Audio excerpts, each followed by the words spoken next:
Good evening, Facebook friends and family. Um, Wanted to go ahead and share with you just a little bit what's on my mind and my heart. Did this video last night, but I know that with Facebook sometimes um, things don't always work the way it's supposed to, and so therefore last night's video was very laggy, I guess, and distorted, and didn't really make out a whole lot of what was going on. So I've had some requests to redo what we did last night, and so basically what I did was I shared a quick story, something just has been on my heart, and then share with you a song that goes along with it. And this story that I'm going to share with you, the other day, like most of us, we've been working around the house and doing some things and getting to some projects. And Lindsay had asked me to make a spice rack for our kitchen. Now I'm not the greatest, person in the wood shop that there is. Trust me. I do well to, not screw something into my hand or hit my thumb with a hammer, or that this that and the other. But I wanted to go ahead and tackle that and just be outdoors. And so as I was putting this thing together, just something came to my mind because of the chaos and the just the craziness we're involved with right now. And the story is about a man by the name of Horatio Spafford. Some of you may know who that is. Very famous for a hymn that we're all familiar with, that we've heard our entire lives. And he wrote the words to that hymn, which I'll share with you here in a minute. But the story is told of Horatio Spafford living in New York in the late, or not New York, Chicago. I'm sorry, living in Chicago in the late 1800s, and married and had four beautiful daughters. He was a big lawyer, had a big law firm, was also involved with many real estate investments. So he owned properties and just he was an all-around business guy. And so a couple of years after, his business had come together, there was the Great Chicago Fire, which, of course, as we know, was very devastating. And in that process, he lost a lot of his real estate investments and some of his businesses, and it just tore him up inside, and he was just going through a season of despair in his life, and chaos and confusion. And so a couple of years after that fire, his family had decided to take a vacation to Europe. So to do so, they were going to have to go by boat across the Atlantic Ocean. And so as before they're getting ready to set sail, he is being held back to finish some business matters. So he sends his wife and four daughters on ahead of him to meet with him up later. And so he sends them on ahead.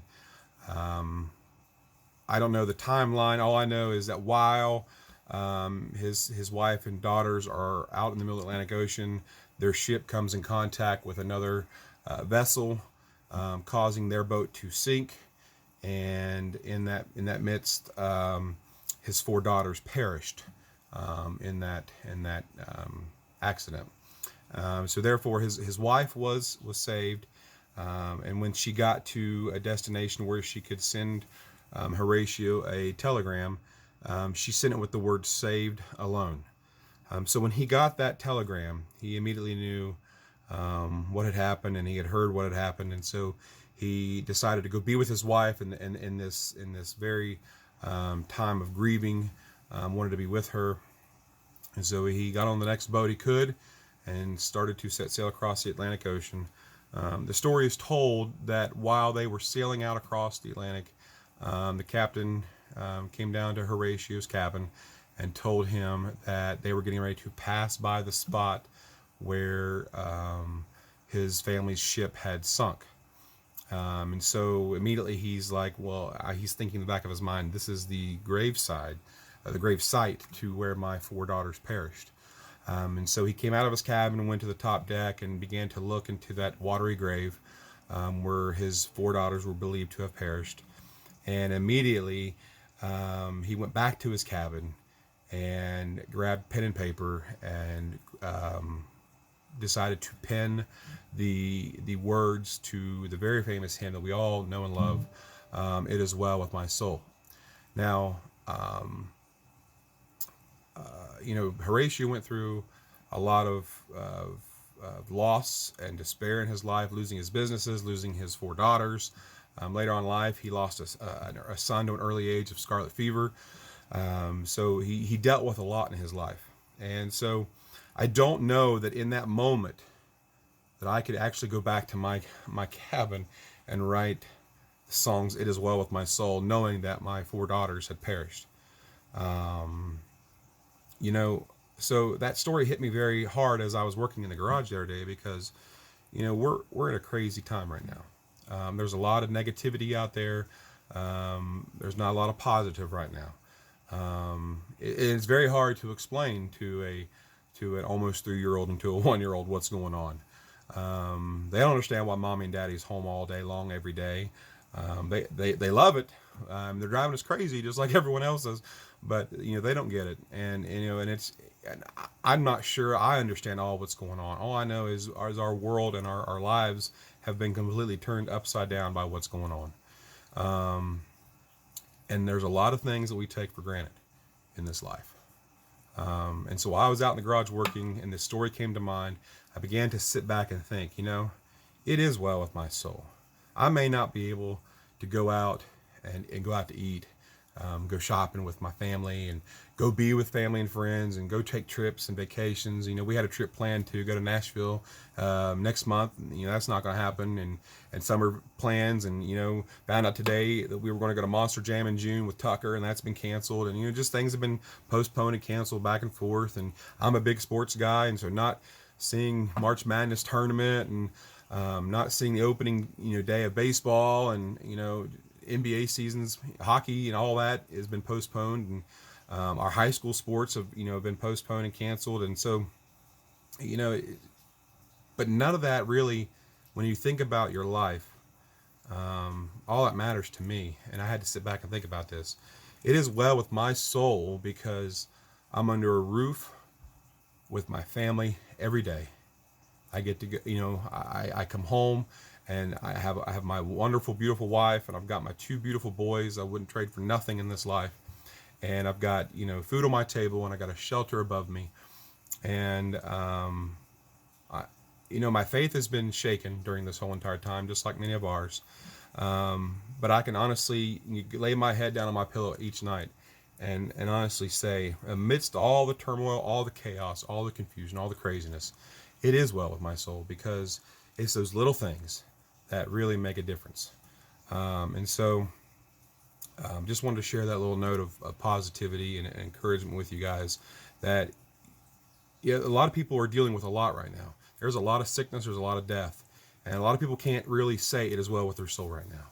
And so I can sit here and say, here I am in my basement at 9:15 on a Monday evening, and talking to you guys, and I can honestly say I'm a blessed individual. I'm a blessed man.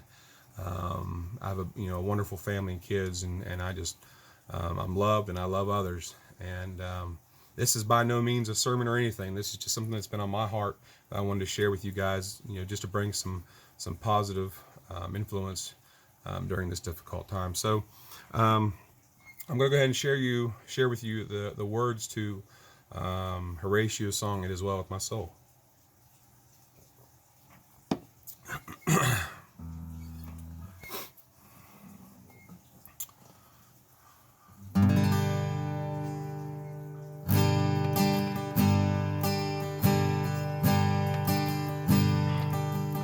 When peace like a river attended my way, when sorrows like sea billows roll,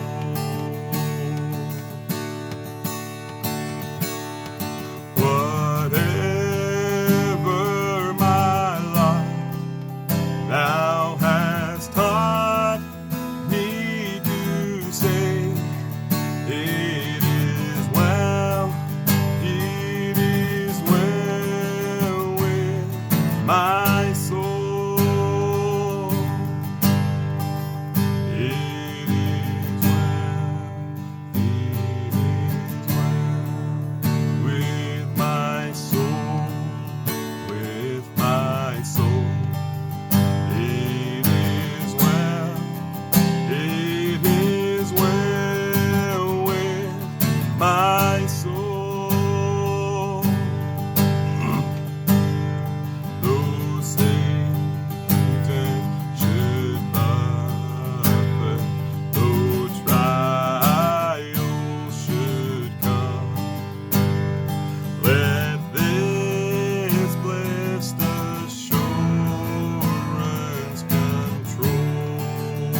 All right, guys, stay safe, stay healthy, be blessed.